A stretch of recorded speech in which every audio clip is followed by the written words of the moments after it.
کہ جتنے لوگوں نے بھی کہا کہ اس الیکشن میں دھاندلی ہوئی ان لوگوں کے خلاف جلد از جلد پیکا کے خلاف کاروائی کی جائے. ان لوگوں کی لسٹ کے اندر شامل کون ہے ہم یہ بتا دیتے ہیں. فیفن ہے جی, گارڈین ہے جی, بی بی سی ہے, نیو یارک ٹائمز کا آرٹیکل ہے, سی این این کی رپورٹ ہے, رانا ثناء اللہ ہیں,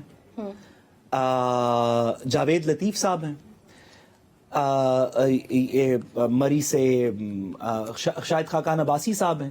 ان سب کے خلاف جلد از جلد 3-4 سال کی قید کا فیک نیوز کا مقدمہ چلانا چاہیے, کیونکہ انہوں نے کہا کہ الیکشن کے اندر کوئی دھاندلی ہوئی.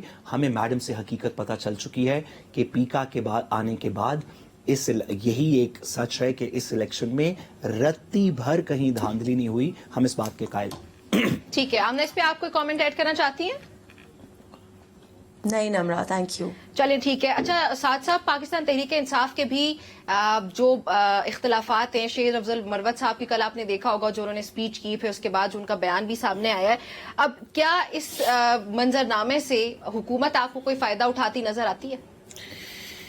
دیکھیے, مجھے نہیں پتا کہ شیر افخن صاحب کی باتوں سے حکومت کس طرح فائدہ اٹھائے گی, یا باقی بھی چیزوں سے مجھے نہیں پتا کہ حکومت کیسے فائدہ اٹھائے گی.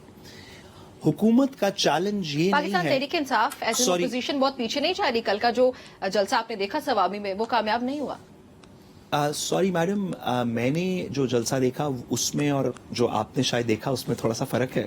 اچھا, میں نے جو جلسہ دیکھا شاید وہ میرے تک بات درست نہ پہنچی ہو, لیکن آپ سوشل میڈیا پہ دیکھ لیں تو جتنے کم از کم نواز شریف صاحب کے جو اکتوبر 2023 والے جلسے کے اندر بندے تھے اس سے زیادہ بندے تو سوابی کے اندر موجود تھے. تو لیکن میں کیونکہ ایک گمراہ شخص ہوں, جیسے کہ ہمیں میڈم بتاتی رہتی ہیں, تو شاید میری یہ بات درست نہ ہو. لیکن either way P T I کے جلسے پہ لوگ آئیں یا نہ آئیں, حکومت کا چیلنج یہ ہے کہ حکومت کی پذیرائی بہتر کیسے ہوگی. جسٹ بیکاز میری آپ سے ڈس ایگریمنٹ ہے اس کا یہ مطلب تو نہیں کہ میں ساتھ والے بندے کے ساتھ چلنے کو تیار ہوں.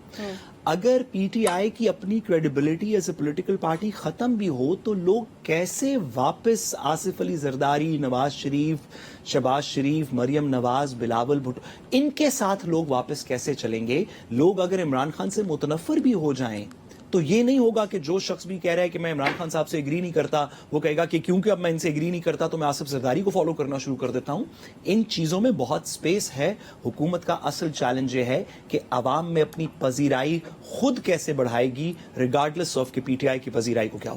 ٹھیک ہے. اچھا آمنہ, ہم جو بات کر رہے تھے انتخابات میں دھاندلی سے متعلق, اب جب مولانا فضل الرحمان بھی اس کی بات کر رہے ہیں تو حکومت کی آپ نہیں سمجھتی کہ ذمہ داری بنتی ہے کہ یہ تمام تر الزامات, کل بھی میں نے پروگرام میں کہا تھا کہ جو کالے کو سفید کرنے والی بات ہے حکومت اس کو ثابت کر دے, جو الیکشن کمیشن کی جانب سے جو معاملات ہیں جہاں پہ ان کی آگے حکومت کے اوپر کوئی ایسی نہ سیاسی نہ لیگل کوئی ایسی ذمہ داری نہیں بنتی. الیکشنز ہو گئے, لیکن عوام تو ڈیزرو کرتے ہیں نا کہ مینڈیٹ کے ساتھ کیا ہو ان کو پتہ ہونا چاہیے.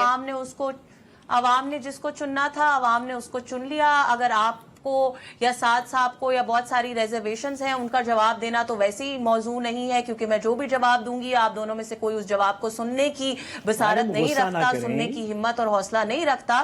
تو اس لیے بہتر یہ ہے کہ جیسے حکومت چل رہی ہے حکومت کو چلنے دیں, جیسے اپوزیشن چل رہی ہے اپوزیشن کو